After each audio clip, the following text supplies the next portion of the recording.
All right, welcome back to the kickoff. The transfer window is now open. There's bids going in. Players are getting ready to move. We're going to cover it all on today's episode. And the most important thing is a whole new bunch of players just got a chance to reject Manchester United. We're going to start with KG on a happy note, because I know this one's a one of interest for you, mate. Onana looks like he's staying. What do you reckon? Well, I think I'm disgusted, but then you know what? You're not going to give it the big end, because I've been waiting to be here. I've been waiting to join you on this, because I saw Newcastle fans losing their minds about Brian Mbeumo. You lot thought you were a big club, mate, and I've been doing my research. I heard, that you guys had a parade for being a runner-up. Is that true?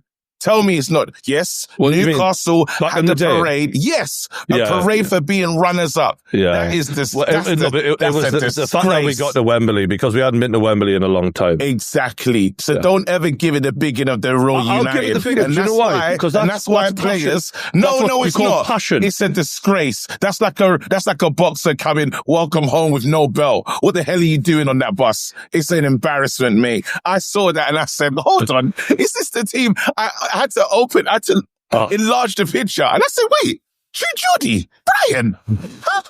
Have you heard Shearer talk about that? He was like, I wasn't he goes, I wasn't the biggest fan of the idea. But he goes, they turned up and they were all celebrating. And do you know what, right? Yes. There are certain unnamed clubs who may have won a lot of trophies in the last 15 years who wouldn't have even got that level of adulation for finishing second. So... I hear where you're going with that. We're a bigger club than some. There has to let you know, when United come calling, you lot are not in the conversation. Now we're having our issues with other players. No. Yes. I'm not going to let you away with that, because if you want to talk about Mbeumo,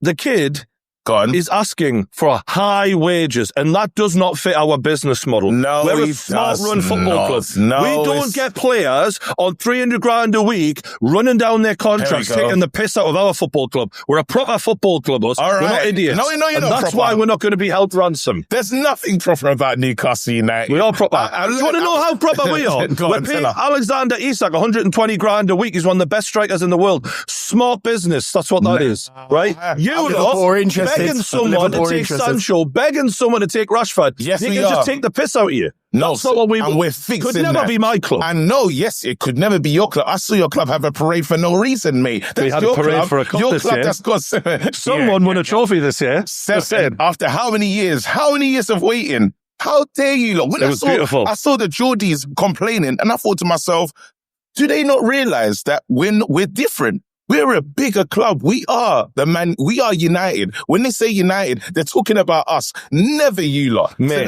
you're the type of football club where a player has one good season and you fucking give them $250,000 a week. That's what you used to. We do crazy things. But I'm telling you now, you see that guy that was depressed, 15th, that guy's gone. That's last season, guys. I'm back. I'm letting you lot know. Okay. I'm back. I ask you a question, boys. I do want to open this up to the panel, right? John, should we just go for a coffee? Should we just go for a coffee, mate? I don't know where this rivalry came from. Like, you and I should be the biggest rivalry on this podcast. But we got these two guys. KG, you've been blasting or something. Why have you come out swinging? I came out swinging because I thought to myself, I've been abused on this platform. What they did to me in that... You've been abused. You see the comments from last week? Sure. Fucking nice gem. Just 'cause I got a hair transplant.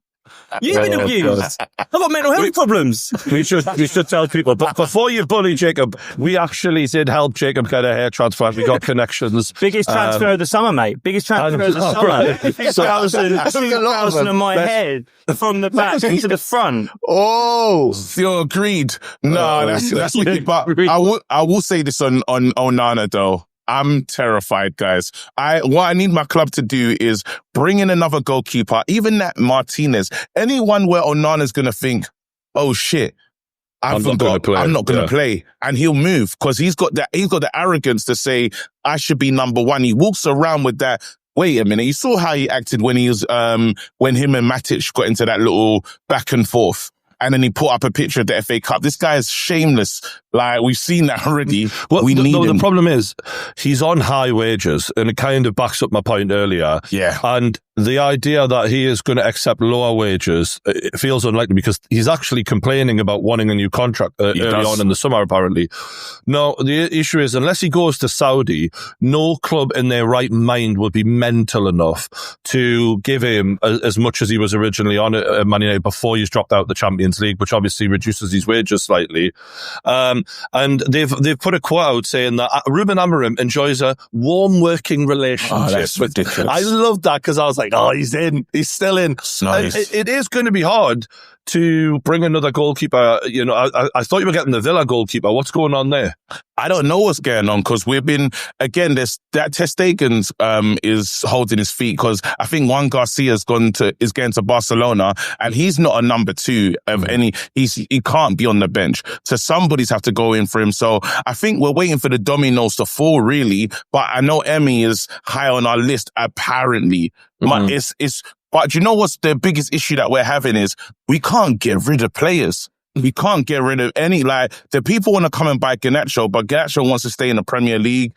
Jadon Sancho, that deal fell through. Thank you very much, Josh. It's my pleasure. My pleasure. Everything's not going to plan. Like, we can't get any. Rashford wants to go to Barcelona. Barcelona basically said, we want Nico Williams. So that one is, literally, I have players that, I don't know if they got delusions of grandeur, but they believe they can go to clubs that don't want him. And I don't understand that. But it's the wages. Those big contracts have really hurt Manchester United, in my opinion. And ironically, I understand, like, logically, Manchester United are a big club, right? I can't deny facts, but equally, I do think that those massive contracts are a reason why Man United were able to sign a lot of the players they got, and it's backfired in the long run. Gyökeres was a big target, it seemed, and now he seems to have made his player for Arsenal to come and get him. Let's go to Jacob on that one. How do you feel showing Manchester United what a big club really is, mate, in potentially rejecting Gyökeres for Sesko? Like, you don't even know if you want him, but he's begging to go to you instead of Man United. How does that feel? I think for us, he's very much plan B. And I think the fact that we're playing chess with him, we're using him as a pawn to try and get the feed down for Sesko, who's our number 1. I mean, I say he's our number 1. Our number 1 is Isak, but Isak's not moving. Isak's not going anywhere, I don't think. The fact that, you know, United are a bit, I'm not shocked that Gyökeres doesn't want to go to Man United. What would he go to Man United for? Like, they were 15th in the league last season. There's nothing to suggest they'll be any higher than that this year. They haven't got European football. There's no guarantee of money anymore because they're so up against it in terms of PSR. Like, I'm not even saying this to mug United off. But when a player like Gyökeres, who's in the prime of his career, is saying, you know, I want to go to a Champions League club rather than a club that isn't in Europe, it's just simple logic, right? It's not shocking. It's fair. I think the Mbeumo transfer, though, especially Cunha as well, it got Man United fans feeling like we're back. And it actually scared me. I can't even lie. Like, they're solid players. And then if you put Gyökeres in between them, that's going to cause problems. And Mbeumo's not done. He'll be done. Well, the rumour is that Spurs now are trying to hijack that deal because obviously his old manager's now there and they obviously have a good working relationship, a warm working relationship. They've got Europe as well. They've got Champions League. It doesn't matter, guys. You have to understand something. Either it's which one is true. Is it Man United are paying them 250,000 a week? Or Spurs are paying him that because someone's got to be giving him big money. What you're saying, he's going to take a dip in wages to go and play for Spurs. That's not true. Unless Man United are not actually really paying him 250k a week. We could be probably paying him 190, but he respects the club's a big club. But it's still Man United at the end of the day. I don't get this whole big club thing, and it actually is a bit annoying me a bit in the discourse at the moment. Like, you got pundits going, "Oh, people want to go to Man United because they're a big club. They've still got this heritage, this prestige." It's bollocks. Basically, Man United pay the highest wages in the Premier League, and that is why you've got players going there. Like, the only reason why you got Cunha is because you're paying him high wages. He had other options. The only reason why you get Mbeumo is because you're going to pay him more than Newcastle or Spurs. Like, basically, so you don't think there's nothing amazing No. The prospects, if you're Brian Mbeumo right now, you've got the prospect of competing in the Champions League and being right up there in the Premier League. There are no guarantees in Man United. I don't give a fuck about your prestige or how many trophies you've won. It's how much money you pay them. It's that simple, Kate. So there's no part of life for you guys that believed that a player could look at Man United and think, bloody hell. That prestige is done. It's over. It doesn't exist anymore. In the first 5 years after Sir Alex Ferguson retired,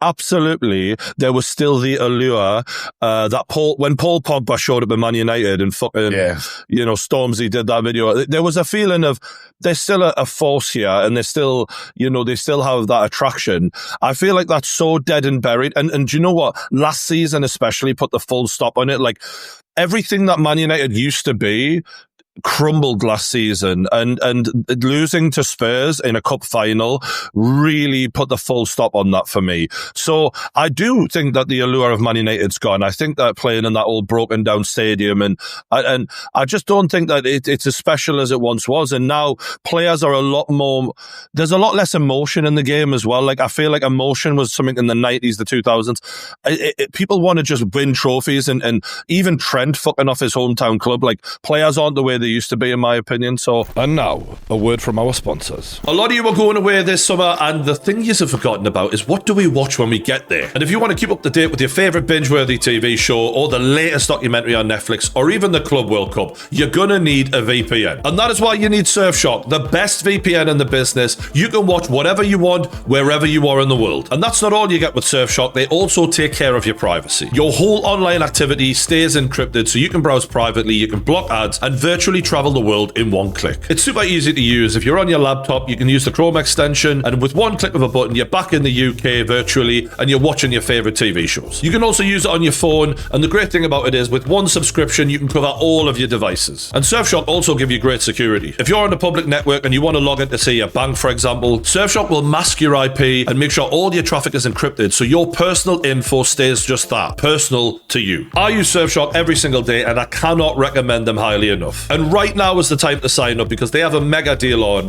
which includes 4 extra months of Surfshark at an unbeatable price, plus a 30-day money-back guarantee, so there is no risk in trying it out. All you got to do is scan the QR code on your screen now, or you can click the link in the description below, go to surfshark.com/kickoff, and you can get 4 extra months of Surfshark at an unbeatable price. Big love to Surfshark for looking after us, but for now, enjoy the video. Yeah, Gyökeres versus Sesko. It's a really interesting choice that Arsenal have got here, because two, clear top goal scorers coming up right now. One of them, Gyökeres, is obviously older than Sesko. He scored more goals in a weaker league, you could argue. Why is it, in your opinion, Josh and Jacob especially, because me and KJ have took up a lot of space here. We have. Why do you think they're leaning Sesko over Gyökeres? So I think Arteta looks at Sesko and sees a player that he can mould into being his perfect striker. And also, it's worth saying with Sesko, and this is widely reported, there are people within the game who look at Sesko and say he could be one of the best players in the world one day. He's got everything. In terms of base ability, he's 6'5". He springs like a salmon. He's got pace. He dribbles like a winger. The way he hits a ball, his ball striking is a joke. He's inconsistent because he's young, right? Watch compilations of his last 30 shots for Leipzig. He gets things wrong. But at 22 years old, he could be anything. Whereas with Gyökeres, you're probably buying Gyökeres as good as he's ever going to be. He's coming off a season where he scored something like 50 goals, but he's in Portugal. We've seen players like Darwin Núñez come from Portugal and find it more difficult in a different league. It's worth saying as well, we've seen that happen with players from the Bundesliga as well. There's no guarantee that Sesko jumps from Leipzig to Arsenal and becomes... and I'll say this now, I don't think either of them start for us. I genuinely mean that. It doesn't matter which one of them comes in. I would put money on it now, and I'll take it off any of you, that Havertz starts more games as a number 9 for Arsenal this season. If Arteta does that, he needs fired. Take my money. That'll be the end of it for me. Right. I'm not saying it's the right decision, but take my money. I guarantee you that would happen. Neither of them budge Havertz from the top spot in the Arsenal pecking order. I'm telling you now, if Isak was coming, he's the guy. But these guys, they are not. My thing is, I understand what you're saying. You're saying from Arteta's point of view, not your point of view.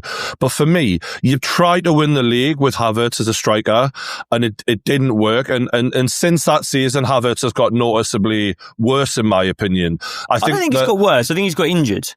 I don't think he's got worse. He was on course last season for the same goal tally. In the season prior to that, we got 89 points, 91 goals in the league. That's a record for us in the Premier League in terms of goals scored. I look around that team. I don't see Havertz as the issue. I'll be honest with you, Brian. I look at Havertz kind of like a Firmino-style striker in that if you're going to win the league with Havertz, you need elite wingers. And that is the question for me with Arsenal this summer. I'm less asked about the number 9 because I know we're going to do it. I know it's either Šeško or Gyökeres. I know we're going to do it. I know they're going to come in. I know they're going to share minutes with Havertz. I know what they both do. They're both big, strong. They can score goals, all groovy. For me, it's about that left wing position because it doesn't matter if you're not going to get Isak. If you're not going to get a Haaland level number 9, you got to make sure your wingers are shit hot. Saka, good enough. Other side, Martinelli, Trossard, no, not good enough. Can I just come back on the striker though? On the striker, mate. I hear your point that you could argue Havertz could be in the side and you could still win the league. But for me, and I see Josh shaking his head, you know, strikers who are that good, who can win games on their own potentially if Šeško is that good. I've watched Newcastle play many games in the last season where we should have had a draw and Isak turned that draw into a win. When we look at where Arsenal have repeatedly choked time and time again, a striker with ice in his veins can stop that from happening. And, you know, Josh, you watched Costa, Drogba, you know, you're shaking your head. Why are you shaking your head? Can I just quickly say before Josh comes in, I do agree with you, Brian. I just think, I reckon there are 2 of those strikers in the world that we could go for who are actually that level, who are better than Havertz. And for me, it's Isak, not moving. Julian Alvarez, not moving. Unless you're going to get one of those 2, I don't see a striker on the market who is markedly But Šeško could grow into that potentially. He could, and I think he will. But next season, when we have to win a top trophy, I don't think so. I'll let you go, Josh, but I don't think there's someone on the market who's markedly better.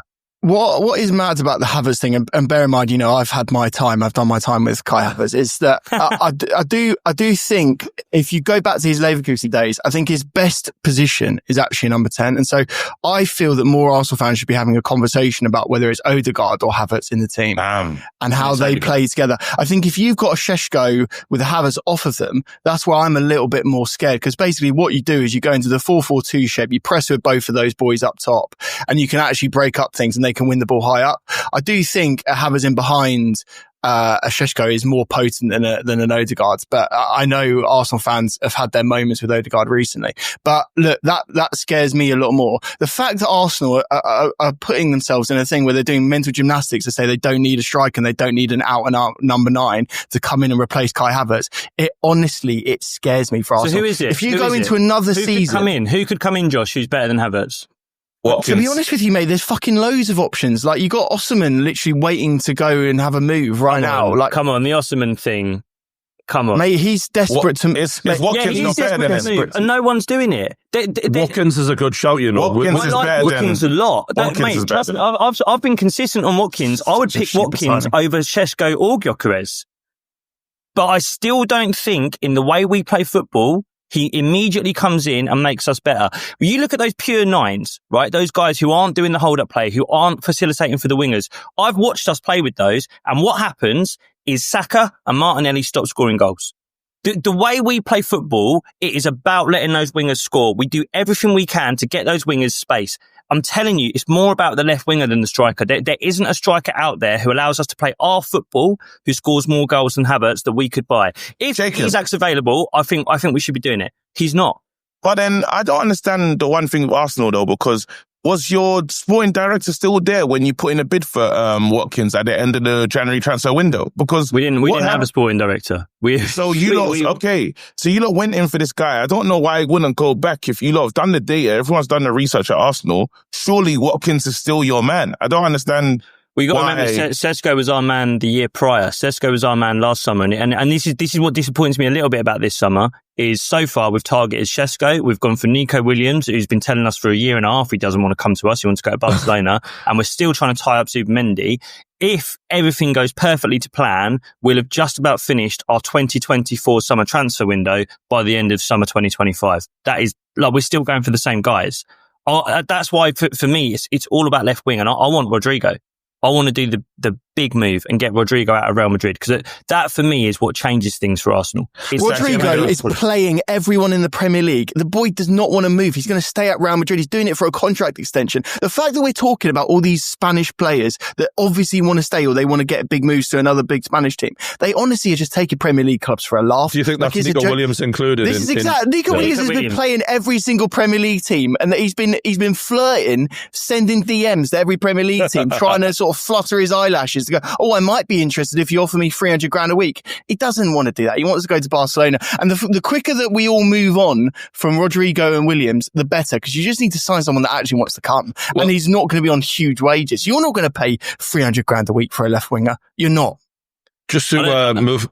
Sorry, mate. What were you going to say there, Joe? I was just going to say, I don't think Rodrigo would necessarily want 300 grand a week. I think that's a 250 job. And I think we do it. I honestly think Arsenal are going to do Rodrigo.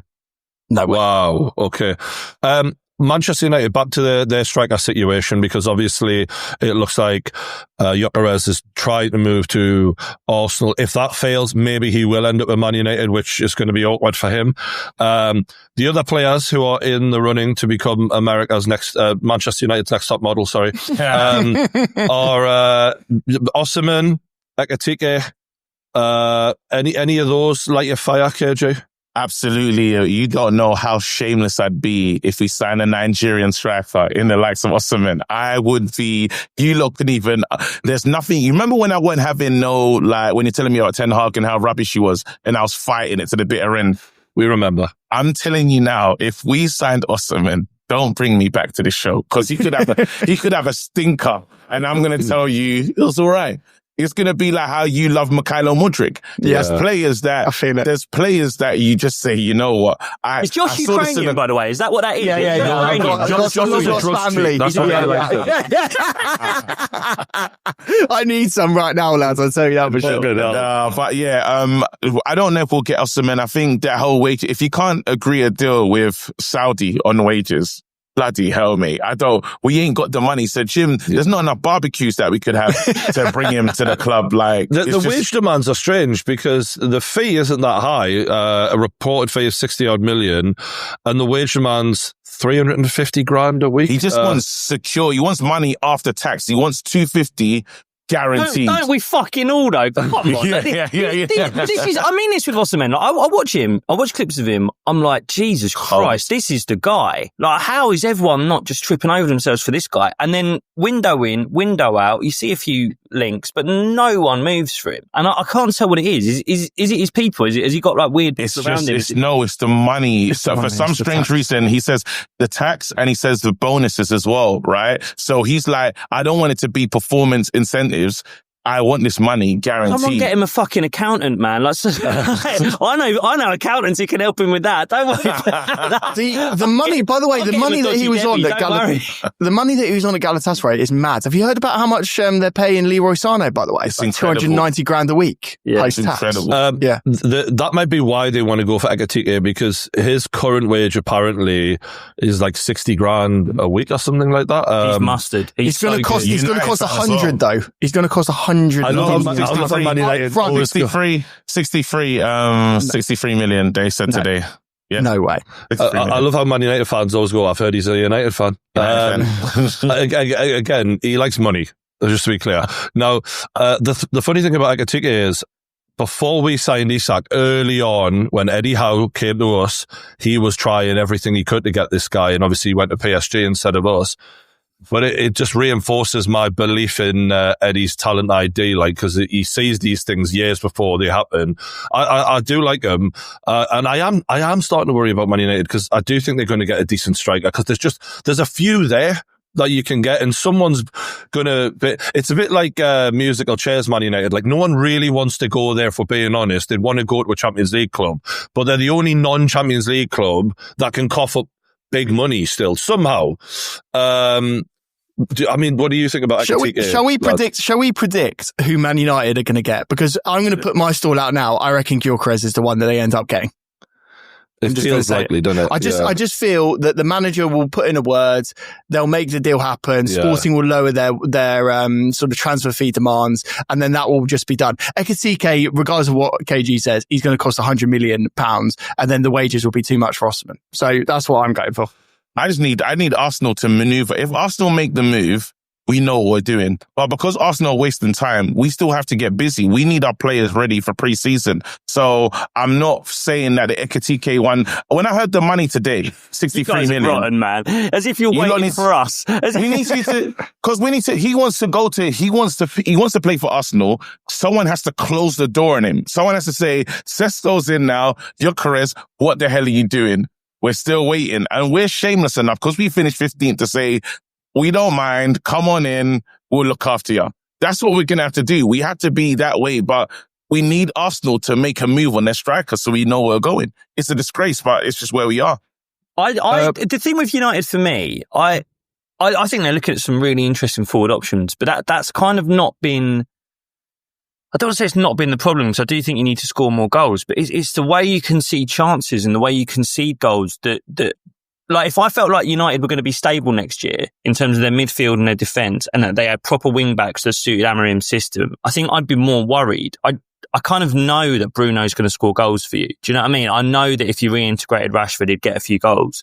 That'd be the thing for me, is looking at that midfield and going, what's the plan there? Because Ugarte... Well, we know one player who's starting as a 6, and that, or an 8 rather, Bruno Fernandes will be part of that 2-man midfield, which immediately makes me think we're going to get chances, because he's not positionally sound on the defensive side of things. Well, it's not his game. I think, to be fair to Bruno, he's never been a double pivot midfielder. He's not that guy. Yeah, no. They're shoehorning him in for whatever, because they obviously don't rate the midfielders they've got there, which is strange considering they spent, 50 million nearly on Ugarte, who can't get a game for them. Mainu has regressed, and I don't know, they were playing him further forward. I don't think he wants him in the 2-man midfield either.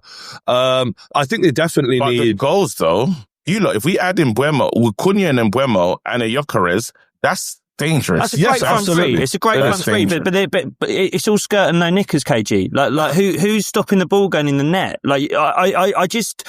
That would be it for me, is I think you've got good forward options already. Like, don't get me wrong, there's obviously questions over players like Xerxes and Højlund, but like, I don't know, Cunha is already a great option for you guys. I'm so surprised they're not looking at a midfielder or wing backs or someone else to try and... I think we're going to move Ahmad to the right wing back. I don't know how, we'll see what Dorgu does next season. But I honestly feel that the striking option is what we need. And if it is the likes of Ekitike or Gyökeres, I honestly don't care. Just anyone but Rasmus Højlund to lead the line. I agree with you. I agree. You need a 9. I'm surprised that they're doing... I'm surprised you're going to do 3 forwards if it's going to be Cunha and Mbeumo. I don't know if I'm saying that right. If it's Mbeumo, whatever. And a 9. If you're going to do those 3, and no midfielders...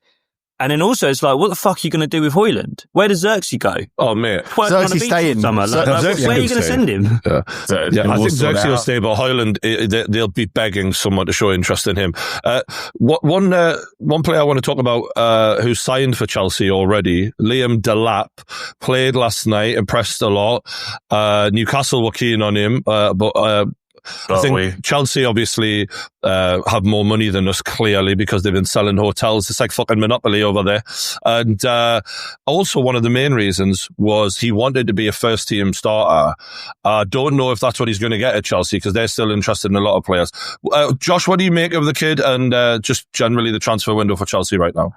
Transfer window, to answer that one in particular, Chelsea fans are a little bit worried about, mainly because we're not putting the money down for a goalkeeper when we could have got a world-class one in Mike Mannion for about £2 million more. To be fair, we could have just done that deal. So something has gone on there. Brinkmanship has gone on there. We really like Gittins on the left wing. He looks really good. His numbers are insane. The dribble numbers look really good. But again, he's a bit of a gamble, and also 50 million quid. But that's just the way that Chelsea are going to go. So we embrace that now, really, as Chelsea fans. In terms of Delap, like, let's be honest, he's not on a lot of money in terms of wages. We got him for 30 million quid. He's the under 21 England striker, probably will end up going to the World Cup next year. So to be fair, I think it's an exceptional deal.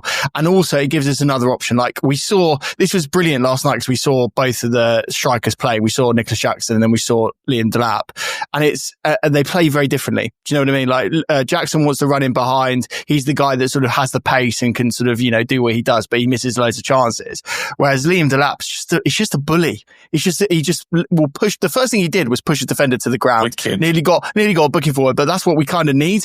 And is the other option and the sort of physicality that Chelsea really lacks. You've got to remember, youngest squad in the Premier League. They're a bit naive. They don't really know the gamesmanship of the Premier League. This guy has grown up in England, knows how to put his body about. So I think really it's a really astute signing.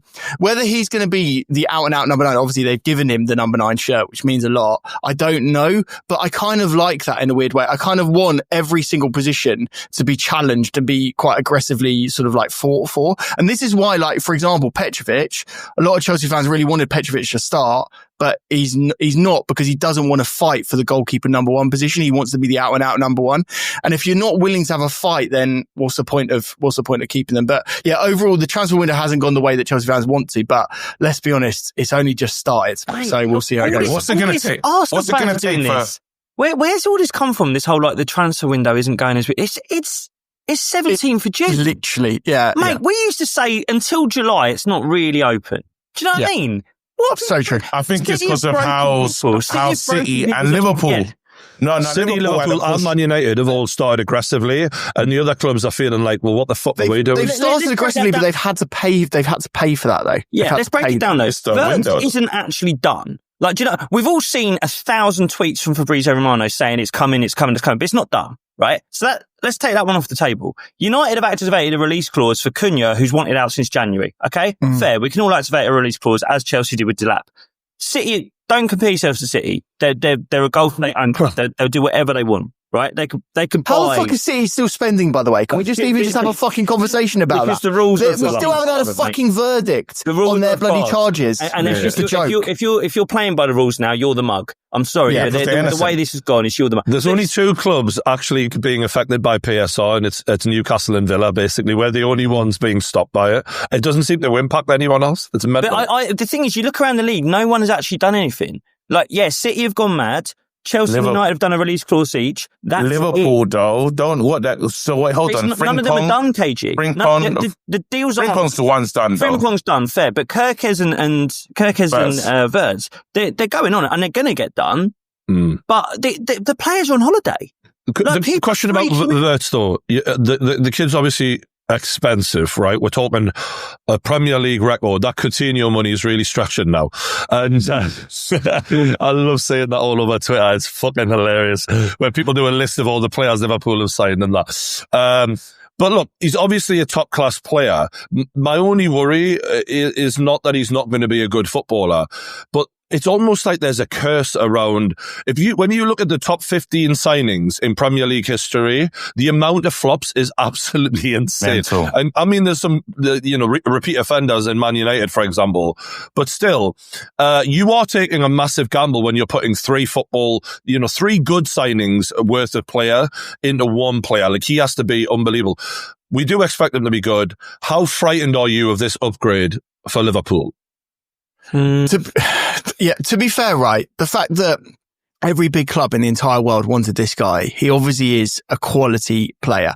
And to have a player in behind a striker with Mo Salah still being as good as he is and, assisting what is quite frankly like a more fluid system, I think is really exciting for them. Honestly, this guy, he will be a success. I just don't see it not working out. Yeah. The thing is with them is there now cannot be any other discussions from Liverpool fans saying that they don't spend money. Like the way that Liverpool are portrayed is that they're always smart businessmen. They work in the market. They don't spend a lot of money and that sort of thing. They do. This window will prove that. They will outspend a lot of other teams, mainly just from this transfer alone, let alone the other 2 that they've done. I like this transfer. Do you know what I like about this transfer? And I think you're right, Josh. I think he's the best player that's going to move this window. Like, there won't be a better player than Verts who makes a move this summer. But it's interesting what you said about him playing behind a striker. I think I'm not really sure where Liverpool put him. Does he take Szoboszlai out of the team? He's surely not going to play left wing. I can't see him being false 9. And I think it's interesting watching what they're doing and what City's doing. City obviously just bought Cherki from Lyon. That's a 10. That's not an 8. That's a 10. He's gonna completely capitulate at City. He'll really. You don't think so? Yeah. No. Listen. Spain, he looked good. No. Pep does this with every creative player. Look at what's happened to Jack Grealish. Yeah. Like literally, we're about to see the decline of one of Europe's best sort of free talents. In the team that he plays for right now, he has a free role. He can do whatever he wants. He's not going to play in any way like that, and he probably won't even play as a number 10 for Man City. Well, so that's just my prediction. Can I tell you my theory? I think football's changing again, and I think we're going back to 2012, 4-2-3-1, fullbacks that actually want to beat a man and go on the outside. Aït-Nouri going to City, Kirkez at Liverpool. It's not what we've seen the last few years of big centre-backy fullbacks. Do you know what I think? Nathan Ake. Man City are willing to break the bank. Man City want to break the bank for Livramento. They really are after him. But this is. I feel like City and Liverpool are both going back to that 4-2-3-1 now. Proper 10s. Wirtz is a 10. That's a proper 10. Cherki's a 10. They're doing fullbacks that go on the outside, and I think they're both going to play 2 midfielders that can cover a bit. They're going to sit back a little bit more. We saw Liverpool do it a bit last season. I think City are going to do that with Rangers that they got from AC Milan. I think we're going back to proper ballers at 10. I feel that Liverpool are going to use Wirtz as like a false 9 on some Firmino type stuff, because I've seen him score a lot of tap-ins and stuff. Darwin, they're still trying to get him to Saudi or somewhere. And if that doesn't happen, they could easily use him there, and it won't hurt them. He can play in multiple positions. If you do a club record fee on Wirtz, a league record fee on Wirtz, he's a 10. He wants someone in front of him. If you look at the way he played for Leverkusen, there was almost 2 10s there. Like, you can't spend that money on that talent and then reposition him as a false 9 so that he's doing the dirty work for Salah. I don't think he's got the physicality to do it in the Premier League. He's not a big lad, is he? You got to put Gakpo in front of him. You got to put Gakpo in front of him. Let him be a 10, man. It's like us buying Rice for a club record fee and then playing him out of position like we fucking did for 18 months. Can I ask a question? Before Brian, one question then. Based on that signing, who are we all more worried about right now? Because I'll go first. With the signings that Man City are going to make, with the players that they already have, I reckon City are going to win the league. I think they're massively improved. Massively improved. I'm looking at Liverpool, man. I think you go and win the league. Last season, just at a pump, they had it their way.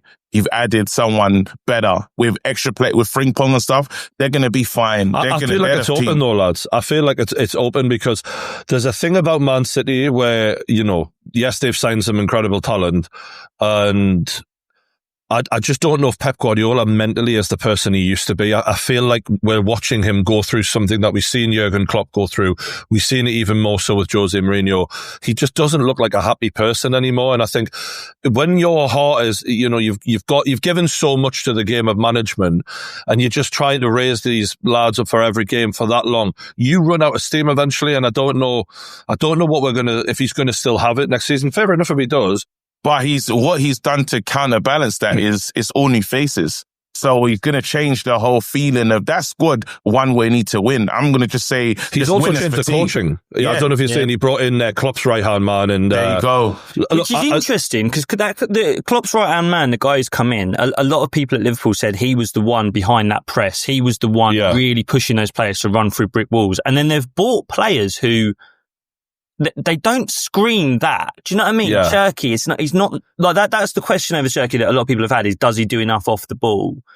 I'm kind of with you, Brian, that like obviously City have been the most active. They've got a new sporting director and he's done these deals fast to get them into that Club World Cup. And the thing we should say about the Club World Cup is the team who wins that has got an extra 120 million they could throw. That is a joke, by the way. We can get on to that in a bit, but I still give Arsenal a chance next season. 100%. Listen. Everyone knew what we were missing last season. Everyone knew that there was just one thing missing at Arsenal, and we've gone out this summer. Kepa Arrizabalaga, we've done it, and we are ready. Do you know what? He's a quality player. In fact, I think he'll be the starting goalkeeper. Yeah. Thank you very much. Thank you very much. Hook, line and sinker. I was like, wait, what? How often do we say Arsenal buy the Chelsea shite? It's unbelievable. I love it. It happens every season. It happens every season. A transfer window without buying a player that Chelsea doesn't want. That's a disgrace, though. Is no one talking about the fact that Chelsea spent a record fee on this guy, and he's gone for 5 million. That's embarrassing. Mate, if you want to know about PSR and you look at the financial, like the table of who's the most healthy, and you see Chelsea and Man City at the top of the league, that tells you everything you need to know about PSR.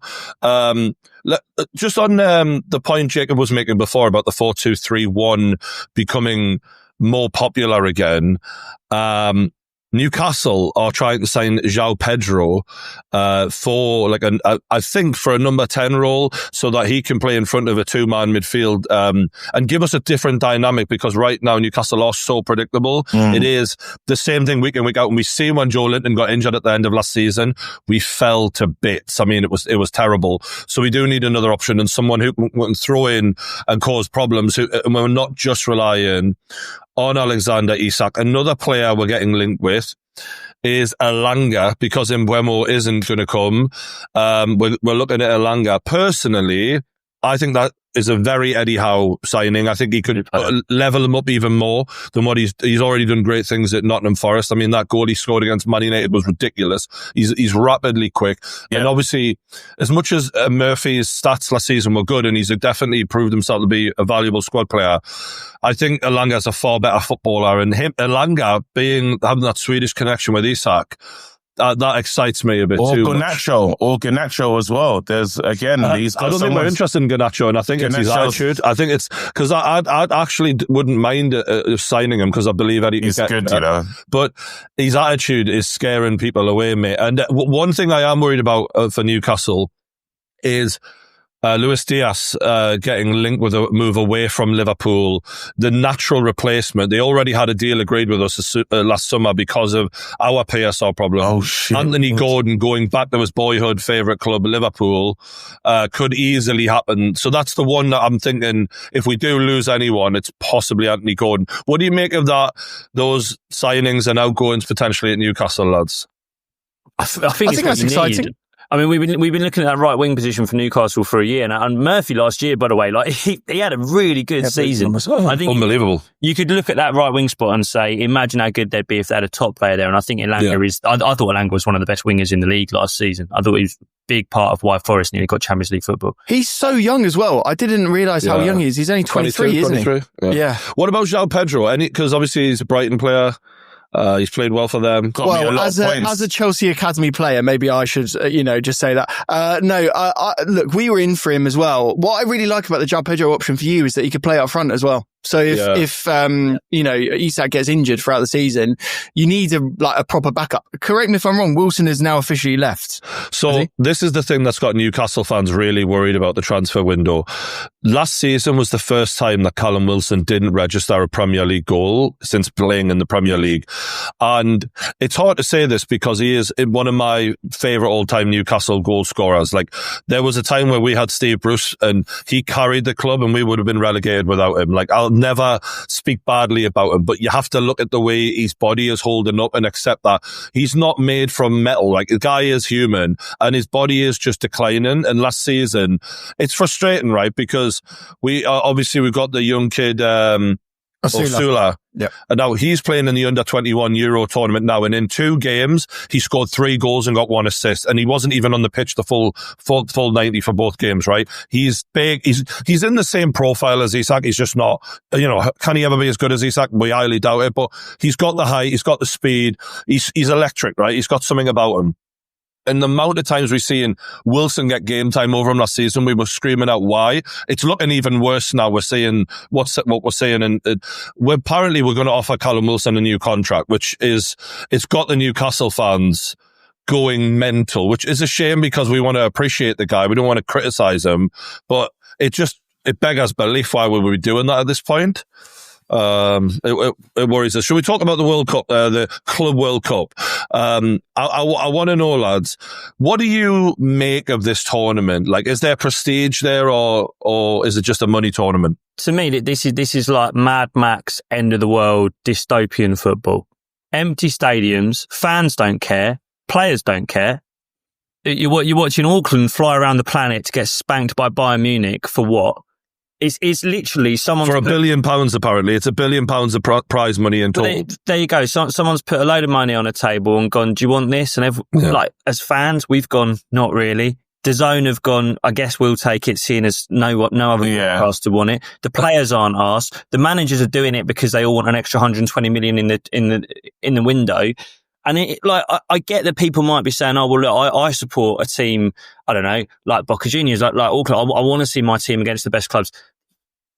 We know because of financial disparity, it's not a good spectacle. Shouldn't be in America. Shouldn't be in America. That's the mistake that they made. New tournament like that, it just has to come to where it's got to come home. Unfortunately, like if that tournament was in the UK, I'm telling you, it just has a different feeling to it. Do you think You're trying to get fans. Do you think people will go, KG? Absolutely. It's in America. They don't care they do not care until it gets serious. You can't launch a tournament there. KG, you were in America last season on United's tour. Yeah, there was But they love Arsenal though. Played United. No, but it's not just us. Arsenal played United. There was United fans there as well. Yeah, Premier League clubs go around America every fucking summer, and stadiums sell out. Yeah. We had 80,000 in a stadium last summer. I don't think it's about that. I think it's the pricing.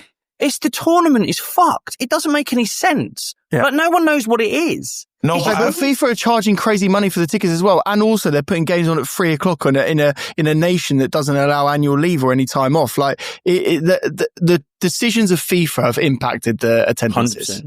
Like let alone the value or the perceived value of the tournament. And quite frankly, like it has a value now. Look, obviously I'm massively biased. My team are in it, and I'm loving it because I get to watch my team play football. That's the way that I view it. Are you worried about the impact they may have on your season, Josh, in terms of the legs? And more so than anything, with a pre-season, you can make 11 subs at half time. You can bring someone back on if they're injured, whatever it is. Like you can take the piss. It doesn't mean anything, right? With this tournament, it's 5 subs. Moises Caicedo plays 90 minutes. If he gets a serious injury on what, quite frankly, pitches that we're not sure about the quality of them, because we've seen this. Ruben Loftus-Cheek, pre-season tour in America, played a game, did his ACL, was never the same player. So I'm literally cringing every time any one of our players goes into a tackle, because I think that could just be a season ender. But the thing is you've got to kind of treat it as a pre-season, that we're going to do. The boys are going to get 2 weeks off. They penalise you if you don't play your first team. Who said that? The tournament have said that. The tournament have said you need to play your first team players. They've said if people try and play kids, if they try and play subs, that's why everyone's taking it seriously. The reason being is just for turning up to the tournament, you get apparently 40 million minimum payout so what they're saying is you can't treat this as a piss take because we're putting up serious money. We expect a serious game here. Do you know what I mean? Mm-hmm. Well, PSG took it seriously and so did Bayern, innit? So, teams like PSG have been on the beach since February because they don't play in a competitive league. You saw that in the Champions League final when they look fit as a fiddle because they haven't had to compete. Like it's no issue for PSG. They've got 20 players all on 300 grand a week. They won their league months ago. They're fine. It's Premier League clubs that I think it's crazy for. And also as fans, I don't know about, like, I remember seeing on match days last season, Champions League games at the Emirates, there was tickets for sale on the day. Yeah. What the fuck is that? It's because there's too much football.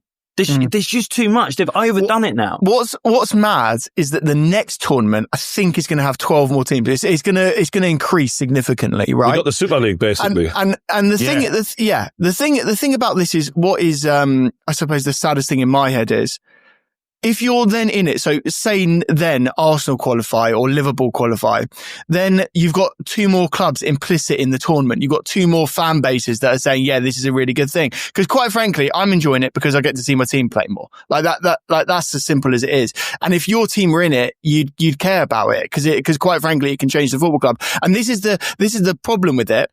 It becomes a boys' club because it's done on coefficients, and you have to succeed over a significant period of time to be able to get in there or just win the Champions League. Inter Miami got in there by Messi's team. Did they get in there by the coefficient, or did they get in there by? Yeah. This is it. This is good question. Sure. I think they did. To be fair, I like that. They basically went, "Does Messi play for them? Yeah, go on, then you're in." It's about eyeballs, isn't it? It's about eyeballs. The fact is, Ronaldo didn't get in it, and they were trying desperately to get him there via a last minute loan. But I do think Inter qualified, to be fair. Yeah. For me, it just feels like a an overdone Charity Shield sort of vibe about it. Like it's pretty. I mean, Charity Shield's actually got more history, so it's probably doing a disservice to that. But it is meaningless, but it's becoming meaningful because of the money. And Josh rightly says they're going to change perception by putting more teams in there. Personally, I care about the Premier League. I don't give a fuck about that, even if Newcastle were in it to the same degree. Like Chelsea fans obviously enjoying watching their team play.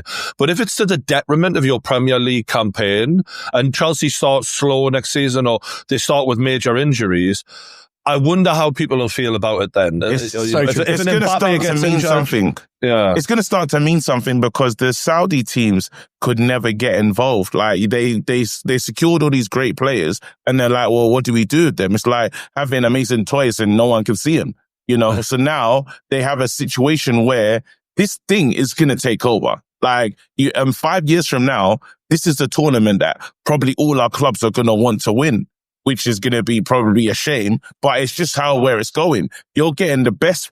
Well, it's going to get to the point where the best teams are going to play each other from around the world in this tournament. You're going to want to win that. Do you know how much we won for winning the Conference League? Absolutely no idea. Did you get 20 million? Round of beers on the way home? What was it? Literally, it's like less than 10 million, right? There you go. And if you win this, it's 120 million. Josh, do you know how much the FA Cup is? Do you know how much the FA Cup is if you win it? About £3.50. It's 2 million.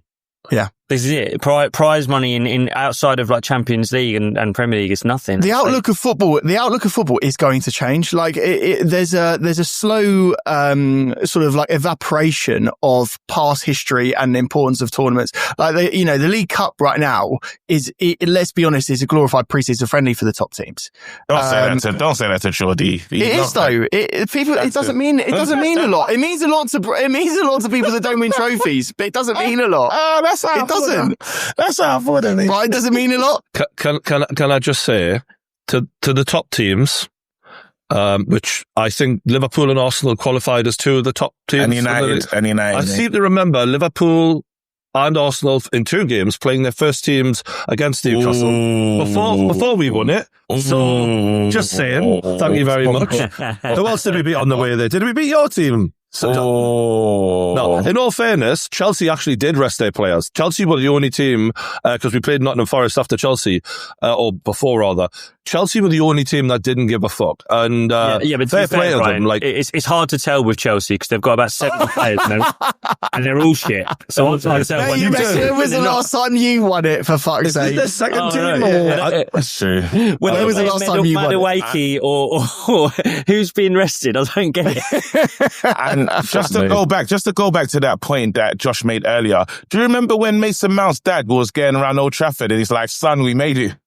We're at a real club. He was in the training room. Remember that? Yeah, it's worked out well for him, KG. That's all I'll say. It's worked out well for him. An interesting point, though, is that obviously, like, there's only so much energy that can be put into, certain competitions. And if you are competing against 4 competitions, now 5 post the league finishing, you are going to have to make choices of what's important to you and what isn't important to you.